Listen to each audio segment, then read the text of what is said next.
Politika odbijanja svake inicijative i prijedloga koji dolazi iz oporbenih redova nije dobra, tvrdi to vijećnica platforme Možemo u Osječkom gradskom vijeću Katarina Kruhonja. Ja ju mogu čak i čuti kao nekakav strah koji ne znam na čemu bi trebao biti utemeljen, jer doista se ne radi o kritici, nego se radi o htjenju za konstruktivnim sudjelovanjem.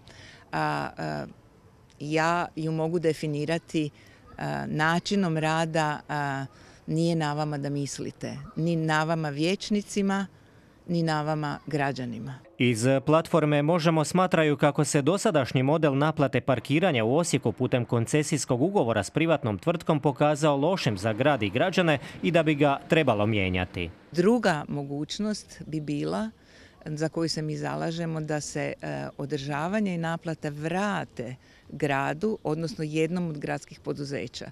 Time bi se novac od naplate bi došao nazad i mogao bi se uložiti i u razvoj parkirališta ili na drugi način. Obično u gradovima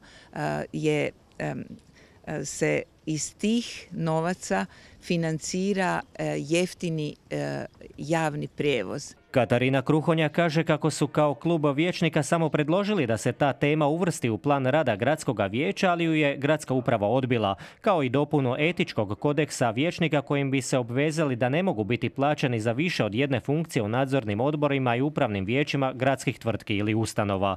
Time bi se počelo vraćati povjerenje građana u političare i politiku, naglašava ova gradska vijećnica, ističući kako im je odbijen i prijedlog razmatranja strategije zelene infrastrukture grada, kao i inicijativa o peticijama. Bilo nam je važno da grad pokaže jednu benevolentnost i otvori svoja vrata, odnosno gradsko vijeće građanima na način da da jedan povoljan i razuman protokol donošenja peticija građana, što su donijeli toliko restriktivno da možemo reći peticije građana su pokopane, zaboravite na to. Takvim odlukama gradska uprava i gradonačelnik Radić šalju poruku građanima da nisu važni i da nemaju gdje što reći nego spakirati kofere i otići, zaključuju iz osječke platforme Možemo.